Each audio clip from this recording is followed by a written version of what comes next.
Hi guys, I'm gonna be doing a video in my last video with backpack smart. I didn't know what to do if I wanted to do one of these and one of these types of videos. Since if you know me, I actually got some Chloe Lazowski. I think it's pronounced her name. I don't know, but she's from dance camp, where she was in season 4 and lived in Prairie in season 5. But I'm gonna be reading. So we're going to read 2 chapters today, and I haven't read this book before, so I couldn't spoil anything. It's called Listen by Stephanie S. Tolan. And I don't know how much I'm going to read, but I'm going to read a lot. And then, oh, these pages are so pretty.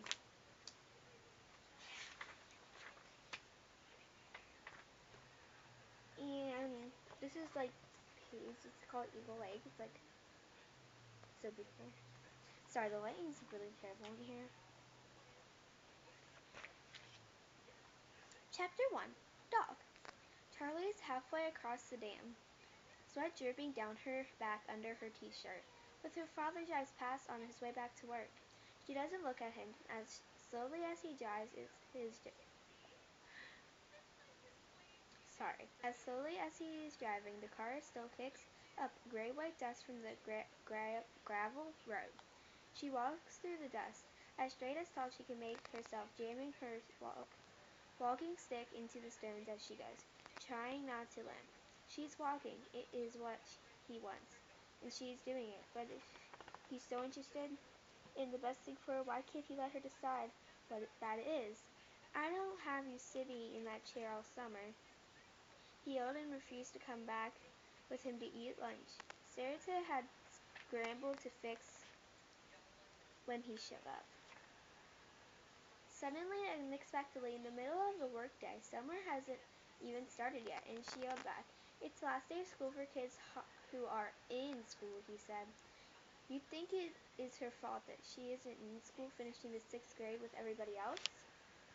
You only have 10 weeks to build your strength and ready when school starts again. You are to get outside today. It's time, Charlene. Your physical therapy says you're healing well and a little exercise is all you need to get back to normal. You'll start by walking today. Is that clear?" He is using the I am the boss voice and keeps factory workers in line. She lowered the footrest on the recliner chair, picked up her walking stick from the floor, and her feet gracefully as she could. Without a word, she went down with her room and put on her sneakers. Then, pounding the stick in the floor, she went straight in the living room and the dining room, out the sliding glass door, and down the ramp he had built over the stairs her second week in the hospital. Her father was at breakfast table in the lake room when she left, waving his fork in the air as she talked into his cell phone. He might have taken time to come home for lunch, but he hadn't really left for work. Charlie thinks as his car moves up the hill on the other side of the dam and disappears around the curve. It is what her father does, works.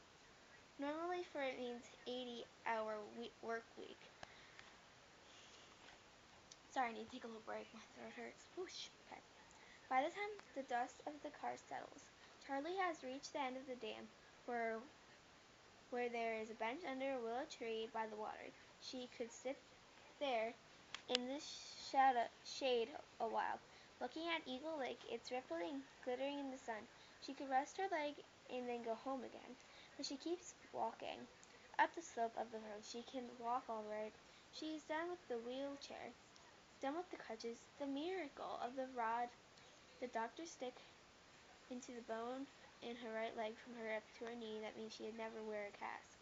But now, all there is to show for what happened, there is the scar down her leg, and they put a rod in. And the walking stick she meant she wouldn't have to use the stupid old lady looking cane Tony, her physical terrorist, tried to give her after the crutches. Her father wants her back to normal. Normal? What is that? If she is her father for the first week in March, before her friend Amy's brother Travis gave them a ride home from school that rainy and morning afternoon, before he got showing off and playing NASCAR driver for the papers called a one-car accident.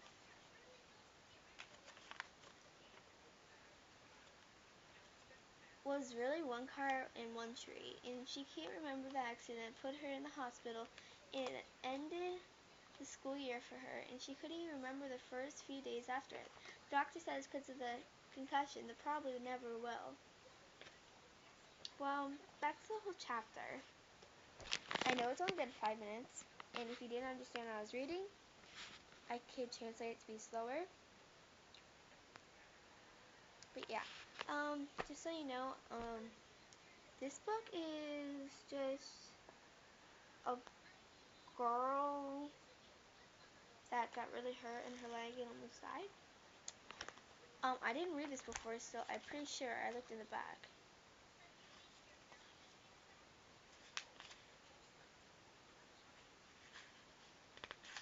I'm sorry. Just kidding, that isn't the end of the chapter. If there is one she learns for sure in her 12 years of life, that is you can't go back to things that used to be.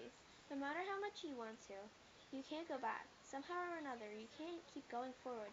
It's just we figured out how to do that. But whether she spends the whole summer in a recliner chair out here walking the hot, dusty road around Eagle Lake, it can't be like that the last 2 summers. The summers can't be Charlie and Amy at Amy's house, swimming in Amy's pool, playing tennis, going to movies, hanging out at the mall, spending the whole day at a time carwards and music parks with Amy's family. Because the summer Travis was working to pay her father back, the car he wrecked. And Amy. Charlie stabs her walking stick into the gravel, and a little puff of dust raises into the air. And she reached the split where the gravel road and Eagle Lake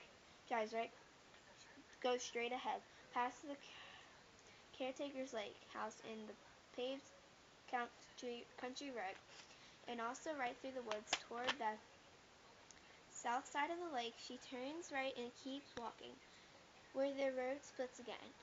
Right in the four-house closet into the dam and left the rest of the houses in such side of the lake.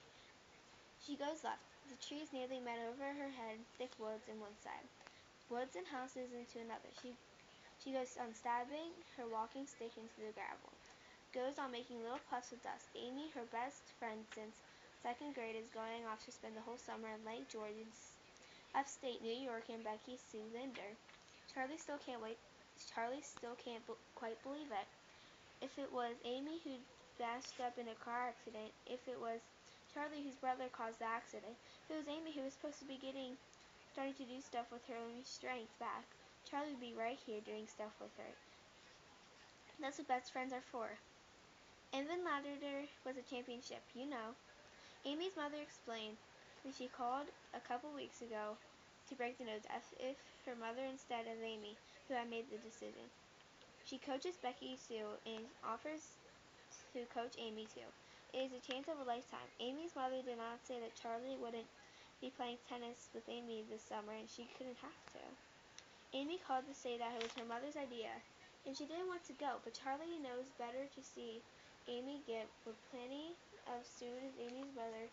Charlie hugged up, opened her laptop, and deleted every single photo of them two together, and quite responding to Amy's instant messages. Whenever Amy called after that, Charlie told Sabrina she didn't want to talk.